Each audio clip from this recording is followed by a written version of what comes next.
जय श्री कृष्ण मेरे प्यारे दोस्तों। श्रीमद् भगवद गीता का चौथा अध्याय लेकर मैं आपके सामने उपस्थित हो गई हूँ। श्रीमद् भगवद गीता का चौथा अध्याय ज्ञान कर्म संन्यास योग अर्थात पारलौकिक ज्ञान के नाम से जाना जाता है। इसमें श्री कृष्ण बताते हैं कि सच्चा संन्यास कर्मों का त्याग नहीं बल्कि फलों के प्रति अनासक्ति है। कृष्ण स्वयं को शाश्वत गुरु बताते हैं जो धर्म स्थापना के लिए अवतार लेते हैं। यह अध्याय निष्काम कर्म, ज्ञान की महिमा और स्वयं के प्रति समर्पण का संदेश देता है। अध्याय 4 का मुख्य सारांश कुछ इस प्रकार है। ज्ञान की परंपरा।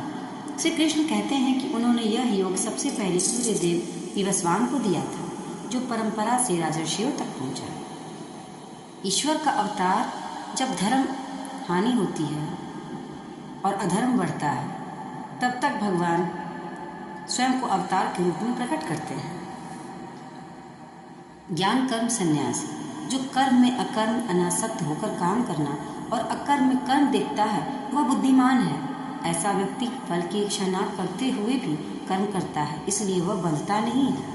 यज्ञ और ज्ञान, विभिन्न प्रकार के यज्ञों का वर्णन किया गया है, लेकिन श्री कृष्ण ने ज्ञान यज्ञ को सर्वश्रेष्ठ बताया है। ज्ञान के समान पवित्र करने वाला इस दुनिया में कुछ भी नहीं है। ज्ञान की नाव, सबसे पापी भी ज्ञान रूपी नाव द्वारा पापों से मुक्त होकर भव सागर पार कर सकते हैं। संशयी यानी कि संदेह करने वाला व्यक्ति का पतन निश्चित है।